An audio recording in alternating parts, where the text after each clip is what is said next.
Exit पोलनुसार मुंबईत महायुतीची एकहाती सत्ता. जेडीएसच्या अंदाजानुसार 127 ते 154 जागांचा अंदाज. ठाकरे बंधूंना 44 ते 64 जागा मिळण्याची शक्यता.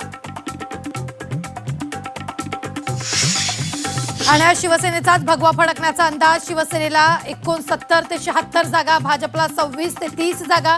ठाकरे बंधूंना फक्त 3 जागा मिळण्याचा अंदाज. एक्झिट पोलनुसार कल्याण डोंबिवलीत भाजप शिवसेनेची प्रचंड बहुमतानं सत्ता येणार. ठाकरे बंधूंची धाव 5 ते 7 जागांपर्यंत जाण्याचा अंदाज. नागपुरात भाजपला विक्रमी बहुमत मिळण्याचा अंदाज. नागपुरात भाजपला 119 ते 121 जागा मिळण्याचा अंदाज. काँग्रेसला 22 ते 30 जागा मिळण्याची शक्यता.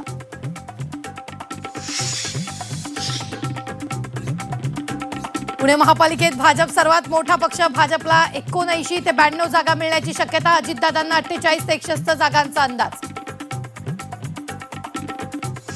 नाशिकमध्ये जेडीएसच्या पोलनुसार भाजपचीच एकहाती सत्ता येणार. शिवसेनेला 35 ते 41 जागा, तर ठाकरे बंधूंची 10 ते 12 जागांचीच कामगिरी.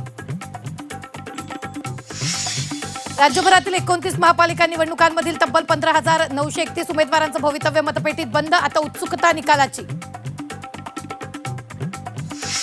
राज्यात अनेक ठिकाणी मशीन बंद, गोंधळ, नाव गायब झाल्यानं मतदारांमध्ये संताप. संभाजीनगरमध्ये वाहनांची तोडफोड, तर पुण्यात बोगस मतदाराला धक्काबुक्की. वोटावरची शाही नव्हे, लोकशाही पुसली गेली आहे. उद्धव ठाकरेंची आयोगावर टीका. लोकशाहीचा खून करण्याचा प्रयत्न सुरू असल्याचा आरोप. वोटावरची शाही पुसली जात नसल्याचं निवडणूक आयोगाचं स्पष्टीकरण. जेडपी पंचायत समिती निवडणुकीत मार्करऐवजी शाहीच वापरली जाणार असल्याची ग्वाही.